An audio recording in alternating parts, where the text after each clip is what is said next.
I'm sitting here recording this after I just got a rod stuck into my tooth, and I'm just preaching to myself. And as I'm preaching to myself, I I gotta say what I'm thinking, man, because I feel like there's such a big realm of guys wanting to compare one to another. I'm talking the game of baseball, but this comes down to life.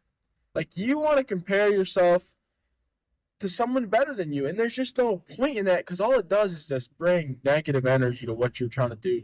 And I think so. Like, if you're a D2 ball player and you want to be a D1 cat, like you're not going to change that in the season, man. So go out there and one of my former teammates that said this to me, and it's like it doesn't matter all the outside factors. The only thing that matters is being the best in what you're at. Like being the best in where you're at. So if you're a Division 2 ball player, be the best Division 2 player in the country. Be the best Division 2 player in your conference. Be the best Division 2 player in your region, and be the best Division 2 player on your team. Be the best in whatever it is, because the outside factors don't matter.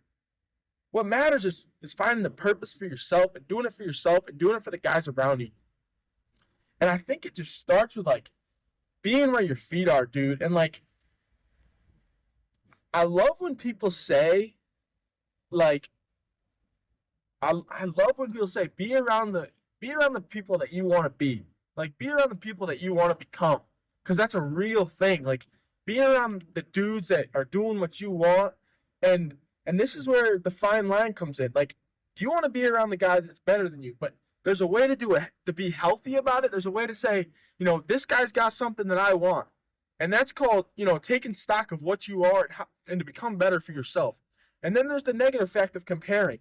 And that's not what you want to do. But you find the group of dudes that want what you want. And going back to what I said, like people say, find the people that are a little bit better than you, because then you learn from them. Be in a room with other people that are better than you, so you can learn from them. Dude, I want to be the man that other guys want to be in the room with. I want to be the dude that's like, let me hop in the room with this dude. Like someone's got to be the leader of that pack. Like someone has to be the guy in that room that's like, nothing against them, but like they're not less of me, but I got the knowledge and I got the experience and I got the perspective that some of these guys want to learn. If you're a senior in college and that freshman's looking at you that way, that's what you want, man. Like you want to be the leader of the pack of that room, and you want to learn from them because everybody has insight that you don't have. You don't want to be ignorant and not listen to what others have to say, but you want to like take knowledge from others, whether they're you know not as experienced as you, because they did something that you didn't do, and they learned something that you haven't learned yet, and that's the realm of life and learning from other people.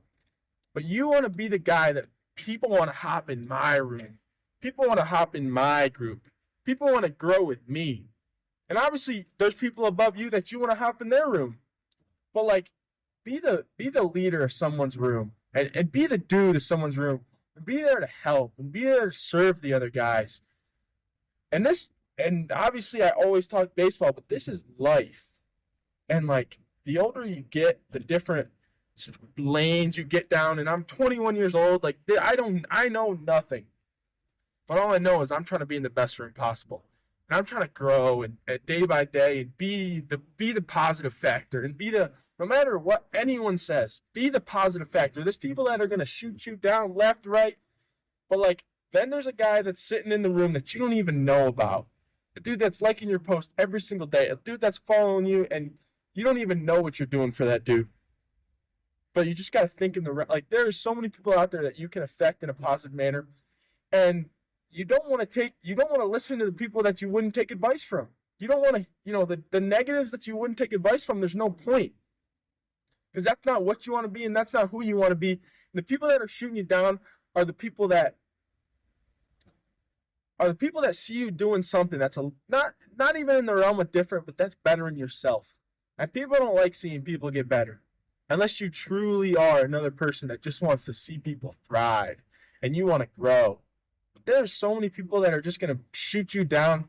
So just be the guy in the room that everyone wants to be around. Do you want to be, and here's another great way to put it. If you want to be the guy, when you walk into a room, people are happy that you're there and they want to stay, or are you the guy that when you walk in, other people want to leave? Do other people want to leave when you walk in? and sit down and reflect on that. Is that real? Like, think of that. And take stock, grow, and learn, and win the day. And moving along with all that, it's like adversity, and this is going to be my walk and talk for today. If those of you listening right now don't know, I'm a big 10K step guy. I walk every day, and I realized that I got to just say what I'm thinking and share my knowledge. Again, 21, I don't know everything. I don't know much. From what I've learned and grown, just to take stock and look back at these things and learn from it. But today, my walk and talk is going to be adversity. Adversity creates lessons, but success creates systems. And to dive deeper into this, in this podcast form that I'm creating, like, adversity creates lessons. And one of the greatest things that someone had said to me is, you don't lose, you learn. And that's real. Like, you learn from every loss you take, and you learn more from the losses. So adversity is creating these lessons. You find new ways to do things. You find what was right. You find what was wrong, and how to improve, and what you can do better, whatever it is. But no one ever sits back when you win and say, okay, how do we do that again? Like, people look at the failures and they dive into those. But then when you're successful, people don't dive in. We're doing it right. Why look into it? What we're doing is working.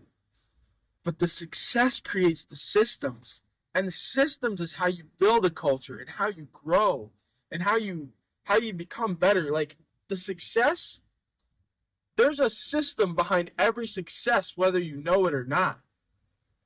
So after you succeed in something, whether it's winning a game, winning a conference, getting, great job interview, or a, great meeting with my coworkers, whatever, I don't even know in that realm.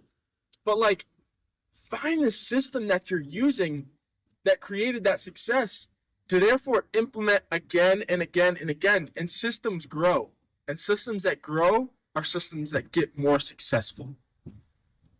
So systems don't stay the same. You build branches. It's like creating a practice plan, and you don't stick to it every time. You mix, you match, you find what's right that day, but you got the plan. And your practice plan is the system.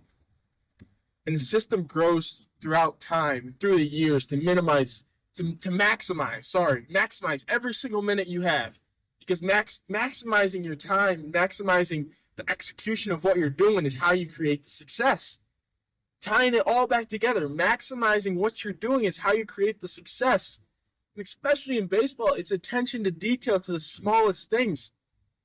Like, every single pitch matters, so you have attention to detail to that pitch. And I'm getting off the realm a bit, but it matters in the sense of, like, the system that you use and having the attention to detail every pitch. In between pitches, you can do whatever you want. Like, if you got to wander off to then get yourself back in the game for the next pitch, that's what matters. The game in baseball is popping in and out, having strong attention to detail in spurts. That's why I'm such a big advocate, man. Like, you're on deck, you're locked in. You're in the box, you're locked in. Hit the single, get to first. All right, let's take a breath. Take a lead, we're locked. Hit a Jimmy, run the bases, get in the dugout.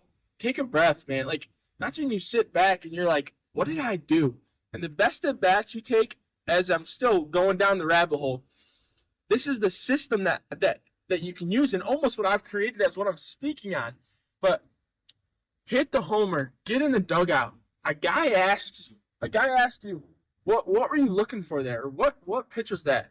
The best answer, I don't know. You don't even know, dude. That heater up and in, you didn't even see. You just reacted. To have the stillness in the box, and that's your system. This is my system I'm talking on. But, like, everyone has it different, but having the stillness in the box, and the guy, that is the greatest feeling when someone says, well, where was that pitch? What pitch was that? I don't know, bro. You don't even know. Because you were just so, you versus you, pitcher, me, you're just going at it. And that's how you create a system of success. And I know, like, the feeling of that. You grow off that. You learn new things, Like, if this is a baseball player listening to this, they're going to understand this more. They're going to know more in the realm of what I'm saying. But, like, you learn new cues on how to be more intentional with your at-bats. Don't waste in the pitch. And it's not even don't waste an at-bat. Let's not even waste a pitch.